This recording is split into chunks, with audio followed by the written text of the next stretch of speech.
এবার আমরা উপাঙ্গীয় কঙ্কাল নিয়ে আলোচনা করব। উপাঙ্গীয় কঙ্কাল আছে 126টা। তো উপাঙ্গীয় কঙ্কালের মধ্যে প্রথমত আমরা যদি বাইরের দিকে দেখাই, যেমন এখানে আমাদের আছে বক্ষ অস্থিচক্র। বক্ষ অস্থিচক্র গঠিত হয় ক্লাভিকল আর স্ক্যাপুলা নিয়ে। আচ্ছা, এরপর হচ্ছে আমাদের বাহু আছে, এরকম সেমভাবে আছে শ্রোণী অস্থিচক্র, যেটাকে আমরা পেলভিক বোন বলি। তারপর আমাদের আছে পা। আচ্ছা, তাহলে আমরা শুরু করি বক্ষ অস্থিচক্র থেকে। তো বক্ষ অস্থিচক্র কিভাবে গঠিত হয়? এখানে একটা হাড্ডি আছে ক্লাভিকল। এই ক্লাভিকল থাকে এরকম ভাবে। আচ্ছা, আর হচ্ছে স্ক্যাপুলা থাকে। এটা কিভাবে থাকতে পারে? এইভাবে থাকে বেসিক্যালি, ক্লাভিকল এন্ড স্ক্যাপুলাটা এটা সামনের দিকে থাকবে এরকম। আচ্ছা, এইভাবে থাকবে। এইভাবে আমাদের বক্ষ অস্থিচক্র গঠিত হয়, বা শোল্ডার গার্ডেল আমরা বলতে পারি। আচ্ছা, তো এটা গেল। এবং এর সাথে এই স্ক্যাপুলার এইখানে আমরা গঠনে আমরা একটা গহ্বরের মতো দেখতেছি, রিং এর মতো বা গহ্বরের মতো। এই জায়গাটা কি অ্যাটাচ হয়? এই জায়গাটা হচ্ছে আমাদের হাত বা হিউমেরাসটা অ্যাটাচ হয়। এইভাবে করে আমাদের হিউমেরাস অর্থাৎ হাতের ইটা এই বক্ষ অস্থিচক্রের সাথে, অর্থাৎ এই যে স্ক্যাপুলার সাথে এইভাবে অ্যাটাচ থাকে। আচ্ছা, এবং এইটার আমরা দেখতেছি এটার কিন্তু রোটেশনটা কিন্তু অনেক বেশি, রোটেশনাল যে ডিগ্রিটা সেটা কিন্তু অনেক হাই। ওকে, সো এই জন্য এইখানে এটা যেন স্টেবিলিটি বজায় থাকে, এটার জন্য রোটেটর কাফ থাকে, যেগুলো আসলে চার চারটা group of muscle and tendon সহ গঠিত হয় আর কি। আচ্ছা, সো রোটেটর কাফ থাকে যেটা হচ্ছে স্টেবিলিটি প্রদান করে এইখানে। তো তাহলে আমরা বক্ষ অস্থিচক্র পেলাম, ক্লাভিকল এন্ড স্ক্যাপুলা, দুই সাইডে দুইটা করে আছে ক্লাভিকল এন্ড স্ক্যাপুলা। তারপর আমরা হাতে আসি, এই যে বাহু। হাত বলবো না, আমরা এটাকে মূলত বাহু বলবো বা ঊর্ধ্ববাহু বলতে পারি। আচ্ছা, তো ঊর্ধ্ববাহু গঠিত হয় কি দিয়ে? হিউমেরাস দিয়ে। হিউমেরাস দিয়ে গঠিত হয়, যেখানে এটা আমরা হেড পাই, যেটা স্ক্যাপুলার সাথে অ্যাটাচ থাকে। তো যেখানে অ্যাটাচ থাকে এটার নাম হচ্ছে কি গ্লেনার্ড গহ্বর। এটা কিন্তু এমসিকিউতে আসছে, এটা ভর্তি পরীক্ষাতে আসছে, যে হিউমেরাসের হেড, স্ক্যাপুলার, গ্লেনার্ড গহ্বর হচ্ছে অ্যাটাচ থাকে। আচ্ছা, এটা গেল। এবং এইখানে হিউমারাসের গঠন তোমাদের দরকার নেই জানার, তারপরও আমরা একটু তোমাদের সাথে রিলেট করার ট্রাই করি। আচ্ছা, তো এটা আমাদের বাহু গেল, হাত গেল। এরপর আমাদের বাহুর এই অংশটা, বাহু যে নিচের অংশটা, সেইখানে আমরা দেখতে পারি যেটা আমরা এইভাবে ফ্লেক্স করতে পারি। তো জিনিসটা ফ্লেক্সটা আসলে কিভাবে হয়? এই যে আমাদের এখানে এটার নাম হচ্ছে আলনা।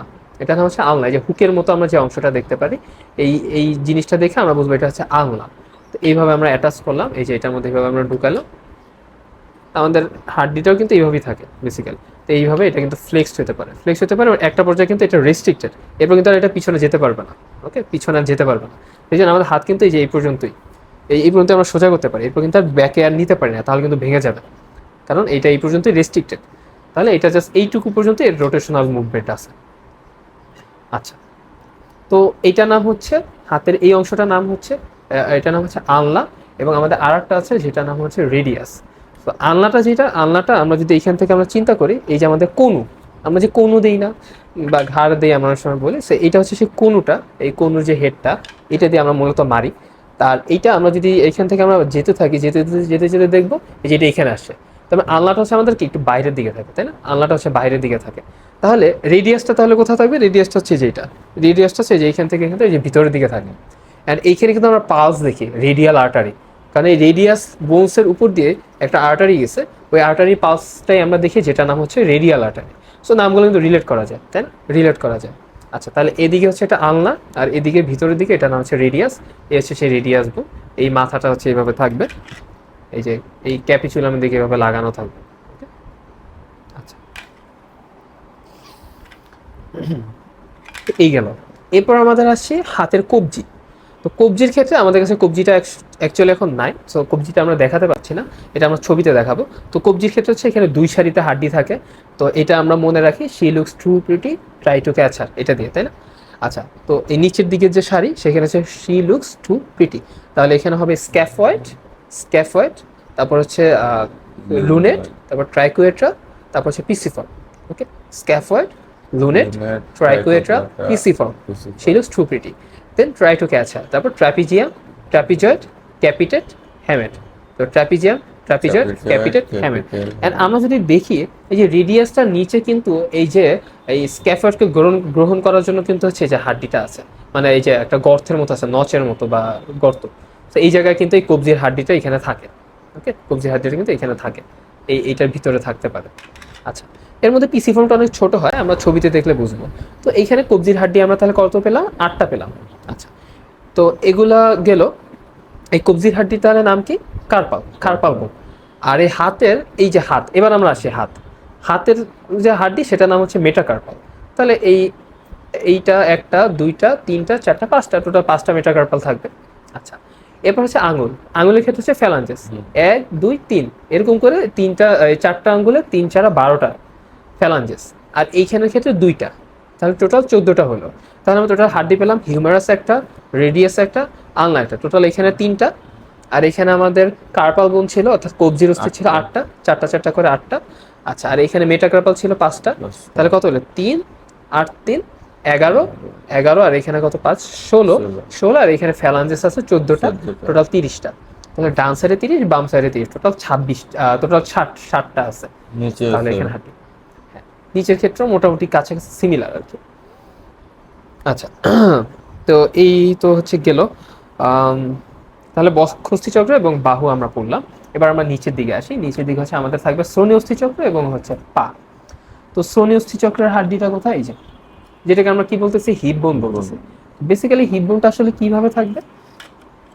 হিপ বোনটা মূলত থাকবে হচ্ছে, আমরা যদি ধরি যে এইভাবে থাকে, আমরা মেডিকেলে যখন আমরা ডেমো দিই তখন আমরা এইভাবেই ধরি হিপ বোনটা। অ্যান্ড এটা এইভাবে সামনের দিকে রাখতে হবে অবশ্যই, কারণ এইখানে একটা পায়ের যে ফিমারটা আছে সেটা এখানে অ্যাটাচ হয়। আর এই যে এই জায়গাটা কি? এই জায়গাটা হচ্ছে স্যাক্রামটা অ্যাটাচ হয়। আমরা যদি একটু অ্যাটাচমেন্টটা দেখাই, হাড্ডির নাম তো আমরা অবশ্যই মুখস্থ করবো, বাট অ্যানাটমিটা যদি আমরা একটু বুঝে বুঝে পড়ি তাহলে এটা মুখস্থ করা সহজ হবে। এই যে স্যাক্রামের এই অংশটা, এই অংশটা হচ্ছে এই হিপ বোনের এই অংশের সাথে যুক্ত হয়। দেখাই তাহলে এই পিছনে স্যাক্রাম, এই আমাদের হিপ বোন, এন্ড এই যে আমাদের হাড্ডিটা, এই যে আমাদের পায়ের হাড্ডি, যেটা নাম হচ্ছে কি ফিমার। ফিমার, এই যে ফিমার এইভাবে হচ্ছে আমরা রোটেট করতে পারি। আচ্ছা, এখন এই যে হিপ বোনের যেই জায়গাটায় ফিমারটা অ্যাটাচড হলো, এটার একটা নাম আছে, বইতে দেওয়া আছে, এই নামটা পরীক্ষা আসে, এটার নাম হচ্ছে অ্যাসিটাবুলাম। তাহলে অ্যাসিটাবুলামে ফিমারের, হিপ বোনের অ্যাসিটাবুলামে ফিমারের হেড এসে যুক্ত হয়। আর ওইখানে ছিল গ্লেনয়েড গহ্বর, স্ক্যাপুলার গ্লেনয়েড গহ্বর হিউমারাস যুক্ত হয়। আর এখানে আমরা পেলাম অ্যাসিটাবুলাম ফিমারের ক্ষেত্রে। আচ্ছা, তো শ্রোণী অস্থিচক্রের মধ্যে আমরা জাস্ট একটা হিপ বোন, আমরা দুইটা হিপ বোন পাই। হিপ বোন দুইটা আমরা দেখলাম যে এটা হচ্ছে কিভাবে থাকবে, এইভাবে আমরা ধরবো, এটা আমরা বাইরের দিকে দিব, তাহলেই হয়েছে, ধরে আমরা জাস্ট এভাবে যুক্ত করে দিব, শেষ। এইভাবে হচ্ছে আমাদের, এইভাবে হচ্ছে আমাদের হিপ বোনটা থাকে। আর পিছনের দিকে এখানে যে স্যাক্রামটা একটু ধরতে পারলে ভালো হতো, তাহলে আরো স্ট্রাকচারটা সুন্দর দেখাইতো। আচ্ছা, এবং এটার সাথে দুই সাইডে হচ্ছে আমাদের ফিমার যুক্ত থাকে। আর ফিমার তো আমরা দেখলাম সব থেকে বড়, ফিমার হচ্ছে আমাদের সব থেকে বড় অস্থি। অ্যান্ড ফিমারটা হচ্ছে আমরা এইভাবে ধরি, এইভাবে করে, এটা হচ্ছে ফিমারের হেড। অ্যান্ড এখানে আমরা দেখতেছি অনেক বড় স্পেস আছে একটা। আচ্ছা, আর নিচের দিকে আমরা অনেক অংশ দেখতে পাচ্ছি, এগুলোর বিভিন্ন নাম আছে, তো এগুলোর দিকে আমরা যাব না। তাহলে ফিমার থাকবে এরকম দুইটা। শ্রোণী অস্থিচক্রের মধ্যে আমরা হিপ বোন পাই দুইটা। এই দুইটার আবার কিছু টার্ম আছে, এখানে ভাগ করা যায়, এগুলাকে কিছু ভাগে ভাগ করা যায়। যেমন এই যে বড় যেটা অংশটা, এই বড় অংশটার নাম হচ্ছে ইলিয়াম বা আইলিয়াম, ইলিয়াম বা আইলিয়াম। তারপর এইটুকু অংশের নাম হচ্ছে ইস্টিয়াম, এইটুকু অংশের নাম হচ্ছে পিউবিস। ওকে, পিউবিক্স বলা হয়। আইলিয়াম, ইস্টিয়াম, পিউবিস, তিনটা অংশের নাম মনে রাখলেই হবে।